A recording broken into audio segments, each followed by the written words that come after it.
મિત્રો જય દ્વારકાધીશ।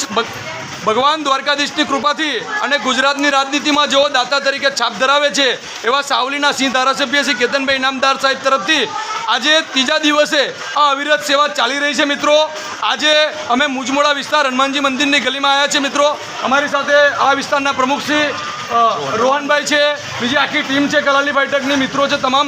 અહીંયા મિત્રો પાણીની બોટલ, પૂરી, શાક અને દૂધની થેલીનું વિતરણ કરવામાં આવશે। મિત્રો આના પછી પણ જે કંઈક વિસ્તારોમાં પાણીથી લોકોને નુકસાન થયું છે એ વિસ્તારોની અંદર પણ બનશે એટલી વધારેમાં વધારે મદદ કરવામાં આવશે। મિત્રો તમે ખાલી સાથ સહકાર આપજો, કારણ કે અમે છેલ્લા 4 દિવસથી બરોડાના દરેક વિસ્તારની અંદર, ચાહે સમા હોય, હરણી હોય, કલાલી ફાઈટક હોય કે કોઈ પણ વિસ્તાર હોય, દરેક વિસ્તારની અંદર છેલ્લા 5-4 દિવસથી અમે ફરી રહ્યા છીએ અને બને એટલા વધારેમાં વધારે લોકોને મદદ કરી રહ્યા છે। મિત્રો અમારે ફક્ત તમારા સાથ સહકારની જરૂર છે અને મિત્રો આવનાર દિવસોમાં ભગવાન આવી પરિસ્થિતિ ના લાવે અને જો કદાચ અમે તમને ખાતરી આપીએ છીએ કે અમારે કોઈ પણ જગ્યાએ તમને અમારી જરૂરિયાત ઊભી થાય તો અમારા સાવલીના સિંહ ધારાસભ્ય કેતનભાઈ ઇનામદાર સાહેબનો સંપર્ક કરજો, મારો સંપર્ક કરજો।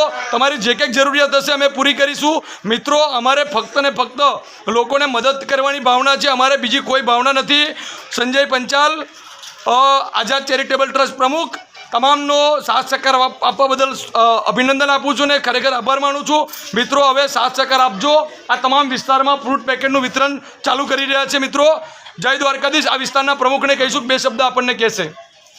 રોહનભાઈ જય દ્વારકાધીશ। હલો, અહીંયા સાવલીના ધારાસભ્ય અને સંજયભાઈ પંચાલ જે અહીંયા સેવા આપવા આવ્યા છે એ ખૂબ વખાણનીય છે અને અમારા વિસ્તારમાં આટલા દૂરથી આ સેવા મળી છે પાણી ગયા પછી, એના માટે હું એમનો આભાર વ્યક્ત કરું છું। જય દ્વારકાધીશ।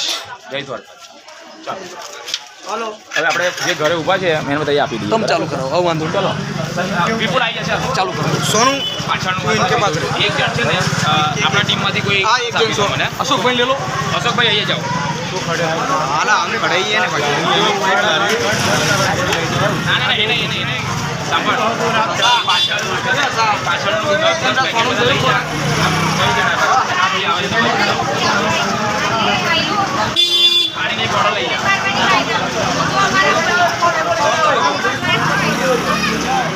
જય દ્વારકાધીશ।